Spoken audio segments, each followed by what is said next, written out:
अस्सलाम वालेकुम स्टूडेंट्स। सो आज हम पढ़ेंगे बायोलॉजिकल सेफ्टी क्या होता है। तो बजाय इसके कि हम पहले इसकी डिटेल्स पढ़ें, हम देखते हैं कि ये साइंस क्या कहते हैं। तो सबसे पहले हम इस साइन पे आते हैं। It's mean बायोहैज़र्ड। बायोहैज़र्ड कोई भी चीज़ होती है जो लाइफ के लिए डेंजरस हो सकती है। तो ऐसी ख़ास तौर पे ऐसी लैब्स जहाँ पे कोई ऐसी रिसर्च चल रही होती है, फॉर एग्ज़ाम्पल पैथोजन से रिलेटेड, जो कि ह्यूमन डिजीज़ से रिलेटेड हो या ह्यूमन हेल्थ के लिए डेंजरस हो, तो वहाँ पे ये उन लैब्स के बाहर दरवाजे पर ये साइन लगाते हैं। सेकंड, यहाँ पे जो साइन लगा हुआ होता है, जो बायोसेफ्टी से रिलेटेड लैब्स होती हैं, हायर बायोसेफ्टी लेवल लैब्स, वहाँ पे एक साइन होता है जहाँ पे आप देख रहे हैं कि ये साइन है। इसका मतलब ये है कि authorized person only. It's mean कि only person who are working in lab will be enter, और authorized person will be enter in the lab. बाकी जो लोग होते हैं, जो पब्लिक होती है, उनको यहाँ पे लैब में आना अलाउ ही नहीं है।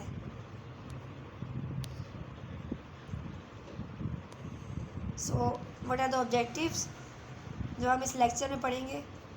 डेफिनेशन पढ़ेंगे बायोसेफ्टी की, why biosafety is important, then biological risk assessment, use of safety equipments, what are primary and secondary risk factors, then last biological waste disposal.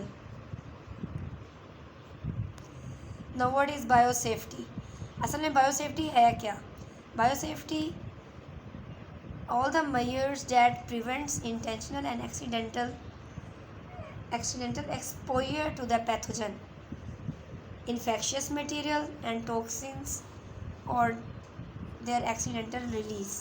इसमें क्या है कि हर तरीका, एवरी मेजर, हर एहतियाती तदाबीर जो कि रोकती है किस चीज़ से, जानबूझ के और हादसाती तौर पे, पैथोजेंस जो कि माइक्रोब्स होते हैं, डिजीज़ फैलाते हैं, और इन्फेक्शियस मटीरियल, बीमार करने वाला मटीरियल, इन्फेक्शन वाला मटीरियल, जहर, टॉक्सिन्स के वो इन्वायरमेंट में रिलीज़ हो जाएं। ठीक है, जो भी तरीके, टेक्निक्स टॉक्सिन्स को, पैथोजेंस को रोकती है कि वो इन्वायरमेंट में रिलीज़ हो जाए, निकल जाएं, इस चीज़ को हम कहते हैं बायोसेफ्टी।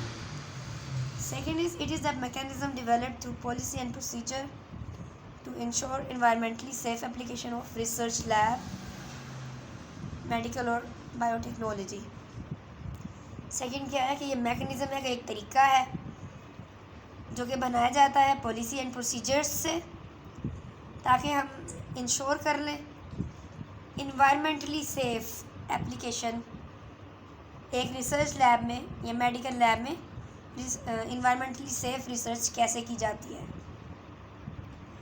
थर्ड इज़ ये नॉलेज की एक एप्लीकेशन है या टेक्निक्स की एंड इक्विपमेंट, ताकि हम बच जाएं इन्फेक्शंस एजेंट्स के एक्सपोजर से। कौन कौन बच जाए? हमारा अपना आप जो रिसर्च कर रहा है उसका पर्सनल, देन लेबॉर्ट्री, देन माहौल, ये सब चीज़ें जो है वो नुकसान से बच जाए, इन्फेक्शंस से या कोई भी ऐसी चीज़ जो ख़तरनाक है during research. So what is biosafety at last? Biosafety को हम ये भी कह सकते हैं कि ये कंटेनमेंट कंडीशंस हैं, यानी कि कंट्रोल्ड कंडीशंस हैं, under which infection agents can be safely manipulated, जिसको फॉलो करके हम इन्फेक्शन एजेंट्स पे रिसर्च कर सकते हैं।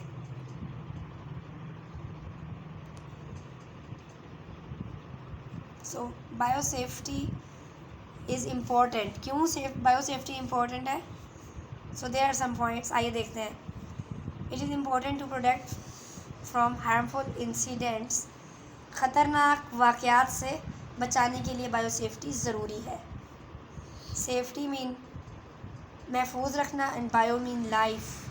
सो किसी भी ख़तरनाक हादसे से, वाक़ये से बचाने के लिए बायोसेफ्टी ज़रूरी होती है।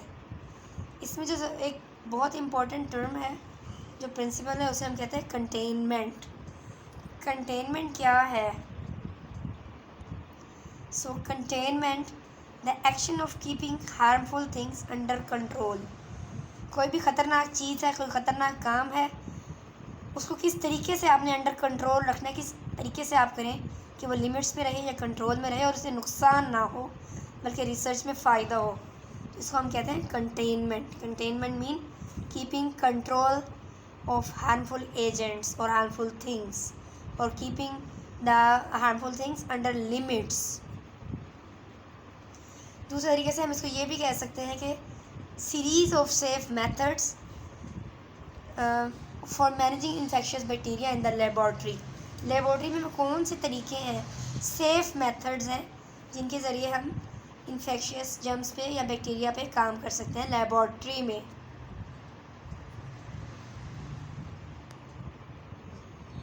Then what is biosafety क्यों ज़रूरी है, क्यों इम्पोर्टेंट है? Because it ensures the protection of patient, protection of yourself, health worker, protection of the environment. क्योंकि जब हम उन रूल्स को फॉलो करते हैं जो बायो सेफ्टी में होते हैं तो इससे क्या होता है, पेशेंट की प्रोटेक्शन होती है, हिफाजत होती है, जो रिसर्च कर रहे होते हैं उसकी हिफाजत होती है। देन हेल्थ वर्कर क्या होते हैं, डॉक्टर्स होते हैं। डॉक्टर की हिफाजत ज़ाहिर है, उसने इंजेक्शन लगाना है या उस पर रिसर्च करनी है, बैक्टीरिया से यूज़ करना है या बीमार आदमी से उसने उसका इलाज करना है, तो क्या करेगा कि उसकी हिफाजत रहे, वो ख़ुद बीमार ना हो जाए। प्रोटेक्शन ऑफ द इन्वायरमेंट, अब ये जो जरासीम के साथ वो काम कर रहा है, उन पर रिसर्च कर रहा है, पेशेंट्स को डील कर रहा है, तो इन्वायरमेंट को कैसे बचाना है इन ख़तरनाक पैथोजेंस से, ख़तरनाक वायरसेस, बैक्टीरिया से। So this is biosafety. So what are the organisations related to this? तो ऑर्गेनाइजेशंस कौन कौन सी हैं?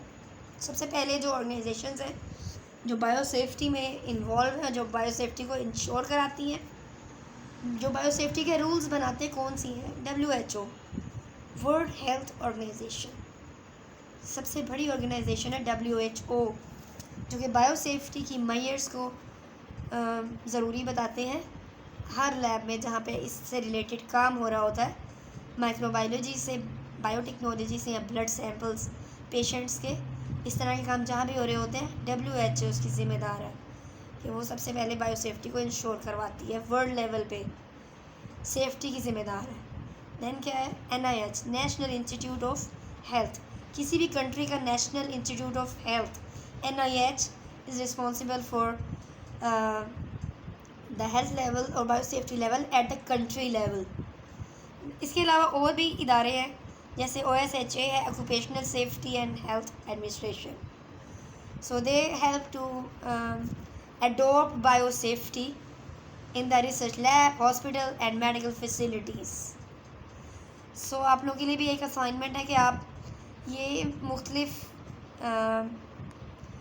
इंस्टीट्यूट्स जो कि बायो सेफ्टी से रिलेटेड हैं उनके आइकन्स लगाए हुए हैं। आप नेट पे सर्च करेंगे कि कौन से इन आइकन से क्या मतलब है, या आप ऐसे सर्च कर लें कि which institutes are involve in bio safety, तो यू कैन सी, इमेजेस में जाके आप देख सकते हैं कि कौन कौन से हैं। तो जो मैंने मिस किए हैं आप उनके नेम्स कमेंट में लिखेंगे, so you can see it. इसको बार बार विजुलाइज करवा देती हूँ आपको।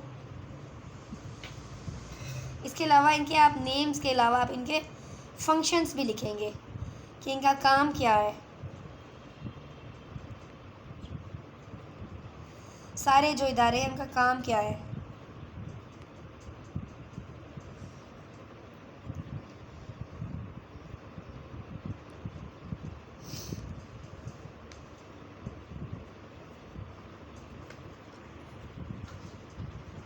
आई होप कि आपने देख लिया होगा और नोट डाउन कर लिया होगा। अब आगे चलते हैं। Types of biological infections. Biological infections की क्या क्या टाइप्स हैं इन लैब में अगर आप काम करते हैं तो कौन कौन से इन्फेक्शंस हो सकते हैं और कौन कौन सी लैब में बायोसेफ्टी इंपॉर्टेंट है। तो कहाँ पे इंपॉर्टेंट है? माइक्रोबायोलॉजी में, बायोकेमिस्ट्री में, हेमाटोलॉजी में यानी ब्लड से रिलेटेड जहाँ पे सैम्पलिंग हो रही है, जहाँ पे रिसर्च हो रही है, जहाँ पे टेस्टिंग हो रही है, पैथोलॉजी लैब्स, वायरोलॉजी लैब्स, जैसे कि नाम से ज़ाहिर है वायरोलॉजी वो होगी जहाँ पे वायरस से रिलेटेड काम हो रहा होगा। पैथोलॉजी जहाँ पे डिजीज़ की डिटेक्शन या डायग्नोसिस हो रहा होता है। तो यहाँ पे बायोसेफ्टी इन्वॉल्व है। आगे चलते हैं। अगेन व्हाट इज़ कंटेनमेंट, मैंने पहले भी बताया था कि कंटेनमेंट क्या होता है, इसको थोड़ा सा और डिटेल से पढ़ते हैं। So what is containment? Methodology use in laboratories of high pathogenic organisms और एजेंट्स। कंटेनमेंट क्या है कि ये ख़ास मेथड है जो कि लैब में यूज़ किया जाता है, जहाँ पे बैक्टीरिया, वायरसेस या टॉक्सिन्स, पैथोजेनिक ऑर्गेनिजम्स जो कि बीमारियाँ फैलाते हैं, पैथोजेनिक वही होते हैं जो बीमार करते हैं, बीमारियाँ फैलाते हैं, बैक्टीरिया, वायरसेस, उन पे रिसर्च हो रही होती है। उनकी ख़ास मेथड क्या है वहाँ पे रिसर्च करने का, that is containment.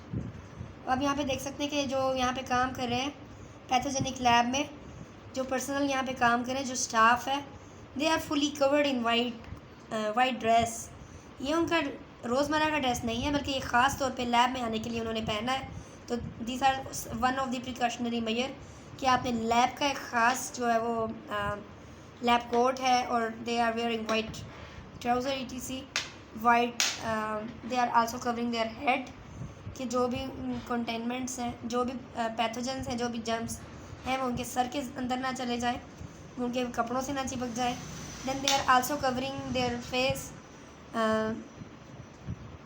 Through mask भी उन्होंने लगाया हुआ है कि जो अगर वो सांस लेते हैं तो सांस के साथ जब ऑक्सीजन अंदर जाती है तो उसके साथ ऐसा ना हो कि जो पैथोजेंस जिनके साथ वो रिसर्च कर रहे हैं वो हवा में भी आ जाते हैं, फैले हुए होते हैं, तो ऐसा ना हो कि वो उनके सांस के साथ उनके बॉडी के अंदर चले जाएं और वो बीमार हो जाए।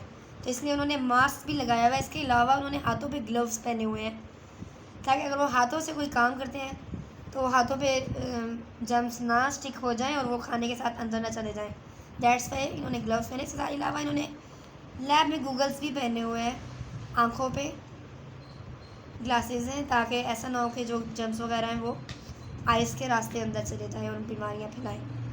तो आप देख सकते हैं पिक्चर्स में, इट इज़ ईज़िली विजुलाइज कि कैसे इन्होंने सेफ्टी मेजर्स इख्तियार किए हुए हैं। या बायो कंटेनमेंट का ये एक तरीका है, वन ऑफ स्टेप है कि कैसे पैथोजेंस पे काम किया जाता है। इसके अलावा आप पिक्चर में देख सकते हैं कि स्प्रे बॉटल भी है जिसके ज़रिए वो बार बार स्प्रे करते हैं, और इट विल भी हाईली एंटीबैक्टीरियल, अपने हाथ वगैरह साफ़ करेंगे बार बार। ओके, सो मेथडोलॉजी के बारे में मैंने आपको थोड़ा सा बताया है, प्रिकॉशंस के बारे में। आगे क्या है, experiments applied by isolation in environmental and biological secured cabinets और रूम्स। अब इन्होंने ये कहा है कि अगर आपने कोई एक्सपेरिमेंट लगाना है जिसमें पैथोजेंस इन्वॉल्व है, बैक्टीरिया, वायरस इन्वॉल्व है, तो वो खाली बिल्कुल ऐसी जगह पे नहीं हो सकता जहाँ पे पब्लिक का आना जाना है। तो जो रूम्स होंगे उस वो लैब होगी वो आइसोलेशन में होगी, यानी कि अलग थलग होगी पब्लिक से। वहाँ पे किसी का मेन एंट्रेंस नहीं है, आना जाना नहीं है, बहुत अलग करके वो रूम है। इसके अलावा ये रूम के अंदर कैबिनेट्स बनाए जाते हैं जहाँ पे ये रिसर्च की जाती है। थर्ड ये कि prevent accidental infection of worker के लिए इन्फेक्शन हो जाए तो उनके लिए क्या करना है, release of infection into the. हाँ, फोर्थ वन ये है कि आपने ऐसी मेजर्स इख्तियार करनी है कि आपका जो पैथोजन है या रिसर्च मटेरियल है वो इन्वायरमेंट में ना फैल जाए, कम्युनिटी में, पब्लिक में ना चला जाए during research. Then it is important to work in secondary containment, यानी कि पहले तो आपका रूम इतना आइसोलेटेड है कि वो वहाँ पे पब्लिक का आना जाना नहीं है। Secondary mean additional. अब उसके अलावा एडिशनल भी आपको मेजर्स चाहिए, कंट्रोल्स चाहिए, एहतियातें चाहिए जो कि आपने फॉलो करनी है। लेट अस सी कि वो क्या है। इफ़ यू स्टोर और work hazardous infection materials, hazardous waste into your facility, you are like to need secondary containment system to meet one or more regulations। अगर आप काम कर रहे हैं ख़तरनाक इन्फेक्शियस मटेरियल से तो आपको ज़रूरत है कि सेकेंडरी कंटेनमेंट की ज़रूरत है। ना सिर्फ ये कि इन्फेक्शियस मटेरियल से आप काम कर रहे हैं, बल्कि आपके जो वेस्ट हैं, जो रिसर्च के